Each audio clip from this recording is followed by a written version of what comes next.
was written by a man named Modest Mussorgsky in St. Petersburg, Russia in the 1870s. The story of how the music came to be written is very interesting. St. Petersburg, Russia was a large, busy city in the 1870s. The Russian people were proud of their great city and artists. All over Europe, Russia's art and culture had become very popular and fashionable. In 1873, three Russian artists had become very close friends. One was a composer, one was a newspaper reporter, and one was an artist. The composer was Modest Mussorgsky. The newspaper man was Vladimir Stazov, and the artist was Victor Hartmann. Let's visit Mussorgsky's apartment and see what he's up to this whole February day. I just don't understand what is going on. I have been trying to write this opera for 6 months, and the music just won't come to me. Well, Modest, maybe you aren't listening for the music with your heart, and so you can't create the music inside you. Listening with the heart is all well and good, but it is the ears that will hear the music, and the heart doesn't have ears, Vladimir. Well, everyone knows that an artist, whether he is drawing, writing, or composing music, has to listen with his heart for inspiration. The heart is where the imagination lives, and imagination is what gives art its value. Bad! Doesn't tell me. Modest, Vladimir, I have finally finished. What are you talking about? My design for the building contest. I have finished them. Come look, you'll love them. Well, it's a good thing you like your own work. You won't be disappointed if no one else likes it. Stop teasing me, Vladimir. You're the same way about your writing. It's my design for the great gate for the city of Kiev. It's fantastic, Victor. I agree. It's magnificent. The judges will love it. It would be wonderful to see one of my great designs built in stone.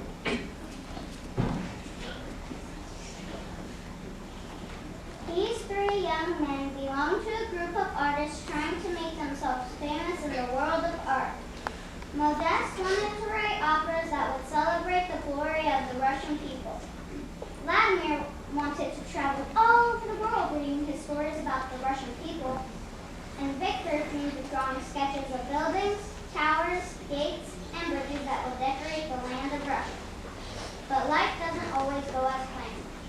By July 1873, the lives of the three friends took a turn for the worse.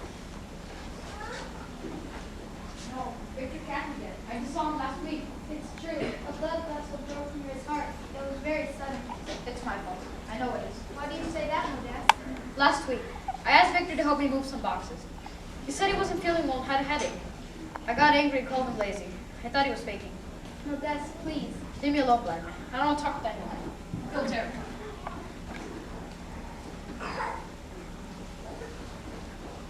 For weeks and weeks, no one saw Modest Mussorgsky. He had nothing to do with Vladimir whenever Vladimir went to see him. All of his friends wondered about him and were worried. One day, another composer, Alexander, asked Vladimir what could be done for Modest. He said that he couldn't do anything right now because he was organizing an exhibition of Victor's art.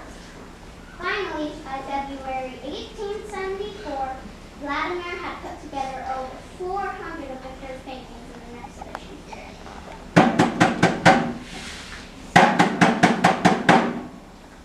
What is it that you want, Vladimir? Well, first of all, thank you for finally letting me in. I was afraid if I didn't, all my neighbors would think the song was being killed with all that hammering on the door and yelling you were doing. I'm sorry. I don't want to put you in a bad light with your neighbors. You know, why are you here, Vladimir? I want you to come to the opening of Victor's exhibition with me and look at all the wonderful art he left behind. There are over 490 paintings of castles, churches, bridges, fairy tale witches and children, and the people of Russia. There is even a painting of the Baba Yaga, the wicked witch who steals little children and her house on chicken. House on chicken. Yes, the Baba Yaga steals little children, and then in order to make a quick escape, she locks herself and the children inside the house built on chicken legs. And the house runs away, and the villagers can't catch it. It was Victor's favorite fairy tale. Bad fairy tales. They're for children. No, Vladimir, I don't want to see it. If you don't come with me right now, I will get all of our friends together, and we'll stand outside your door, yelling your name over and over and beating on your door as loud as we can until your neighbors call the police or until you agree to come with us. I am not ready for this. not ready at all. I have not written any music for months and months. I have no inspiration to do so. And you, come here talking to me about witches on houses made of chickens. Please, Modeste, for the sake of our friendship, mine and yours and Victor's. Come, maybe Victor's work will inspire you and you can finally do something for him using your music. I'll come, but only because I value our friendship so much, not because I think I'll be inspired.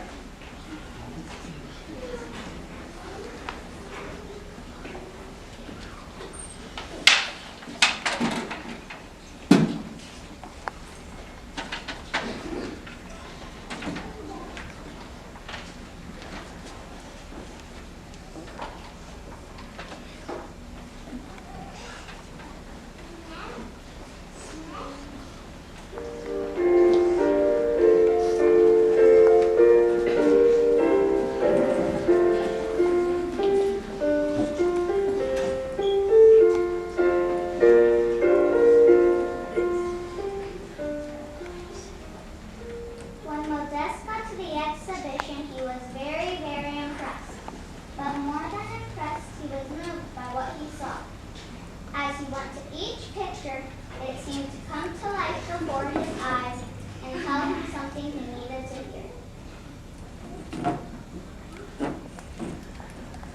I'm Goldberg. I made all my money by selling coffee to other local people. That burger there is very familiar and I pass it every day. I'm sure I know him, but I never ask his name.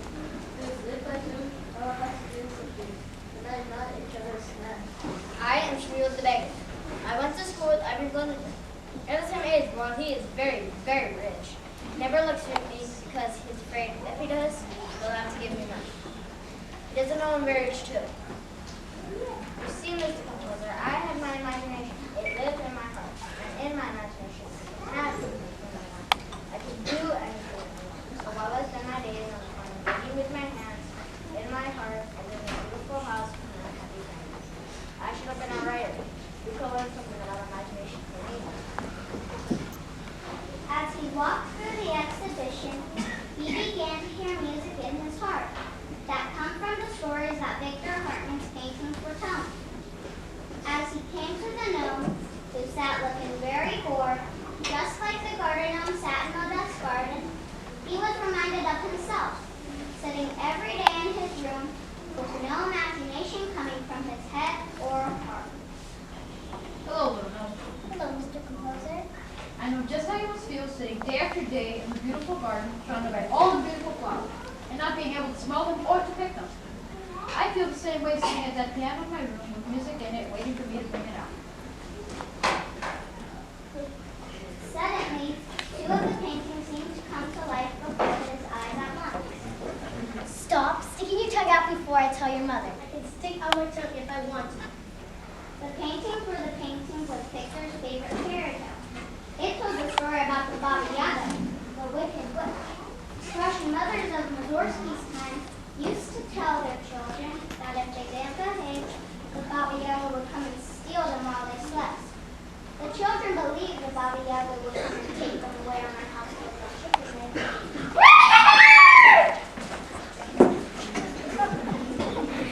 When will those children ever learn to behave and by their manners? I have no idea. It seems that nothing gets them to mind. Let's get the Baba Yaga. I tell mine the Baba Yaga will get her if he doesn't think. I tell mine the same thing my mother told me and her mother before her. The story of the Baba Yaga and the Little Ducks.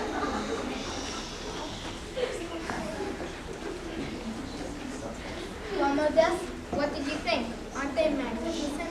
They are glad.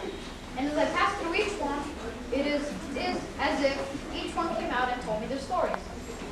And as I listened to their stories, not only with my eyes and ears, I heard music within my heart. I have one more picture to hang in a place of honor.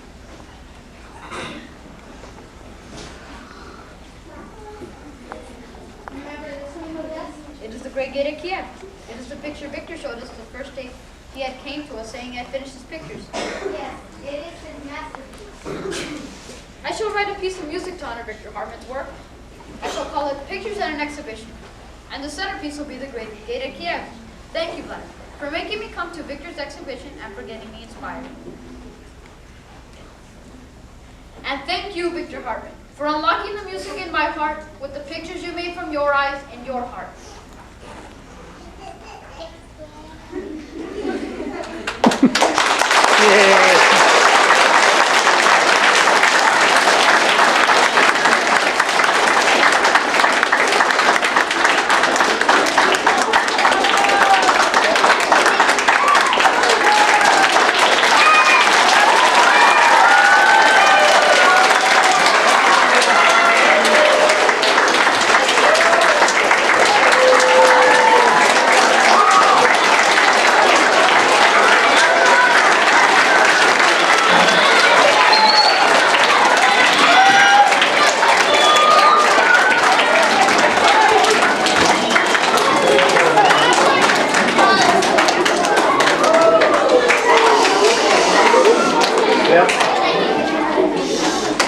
That's pretty impressive, isn't it?